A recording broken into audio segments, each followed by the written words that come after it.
বন্ধুরা, অনুরাগের ছোঁয়ার আজকের পর্বে দেখা যাবে উর্মি সেনগুপ্ত বাড়ি বন্ধক দিয়ে কুন্তলার কাছ থেকে টাকা নেওয়ায় এরপর বাড়িটা নিলামে ওঠে।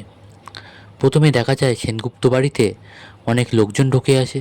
তখন বাড়ির সবাই বলে, মা আপনারা কেন এখানে ঢুকছেন কেন?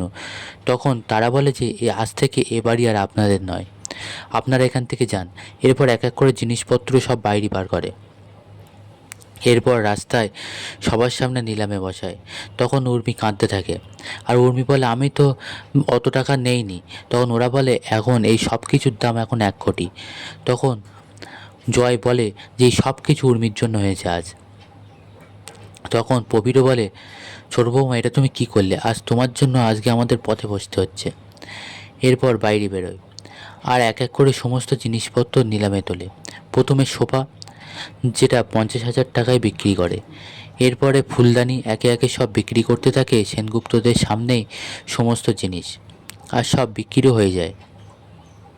দীপ ফোন করে দীপাকে। তখন দীপা খবরটা শুনে অবাক হয়ে যায়। ওদিকে রূপা তার আগে দীপাকে বলে, মা তুমি আর এখানে থেকো না, ওদের মধ্যে আর জড়িও না। ওর থেকে আমাদের নতুন ব্রাঞ্চ ওপেন হবে, চলো তুমি সেখানে চলো, তোমার আর এখানে থাকতে হবে না। তবে দীপা বারবার বলতে লাগছিল যে আমি এদের ছেড়ে চলে যাব ডাক্তারবাবু, সোনা। ঠিক তখনই দীপ ফোন করে আর সমস্তটা জানায়। তখন দীপা অবাক হয়ে যায়, বলে কি? তখন রূপাকে বলে, রূপা চল এক্ষুনি আমাদের যেতে হবে। এরপর গাড়ি নিয়ে বেরিয়ে পড়ে দীপা।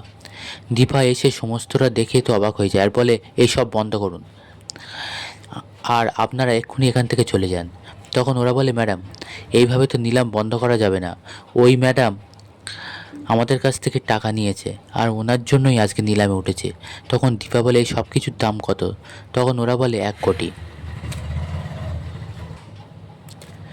তখন দীপা বলে, ঠিক আছে, সমস্ত টাকা এক্ষুনি ট্রান্সফার হয়ে যাবে, আর আপনাদেরকে কিভাবে জেলে পাঠানো যায় সেটা আমি দেখছি। বিনা নোটিশে কেন এটা করলেন? আপনারা নোটিশ দিয়েছিলেন? দীপা বারবার বলে, আপনারা বিনা নোটিশে কেন করলেন? আগে তো নোটিশ দিতে হয়, আমিও তো কিছু আইন কানুন জানি। এরপর টাকা ট্রান্সফার করে দেয়। তখন রূপা বলে, মা তুমি তোমার জমানো সব টাকা দিয়ে দেবে? তখন দীপা বলে, আমি টাকা কেন জমিয়েছি, কিসের জন্য সঞ্চয়? এরপর সেনগুপ্ত বাড়ি সবাই আবার ফিরে আসে, জিনিসপত্র আবার সব সেটিং করে। তখন প্রবীর বলে, দীপা আমাকে ক্ষমা করে দাও, আমি সত্যি ভুল বুঝেছিলাম। এরপরে একে একে সবাই অনুযাও ক্ষমা চায়। তখন দীপা বলে, আপনারা এরকমভাবে বলবেন না। এরপরে তখন উর্মির দিকে তাকায় আর উর্মির কাছে যায় দীপা, আর বলে, কেন করলে এটা? তখন উর্মি বলে, সরি দিদি, ভুল হয়ে গেছে। তখন উর্মিকে শাস্তিও দেয়, একটা চড়ও মারে।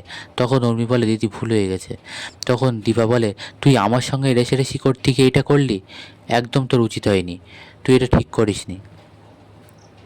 বন্ধুরা, দীপা সেনগুপ্ত বাড়ি নিলামের হাত থেকে বাঁচালো আর উর্মিকেও যোগ্য শাস্তি দিল। তবে এটাতে কুন্তলা সবটা দেখে চুপ করে থাকবে না। কুন্তলা বলে যে আমি এর শোধ নেবই দীপা, তোমাকে আমি জিততে দেবো না।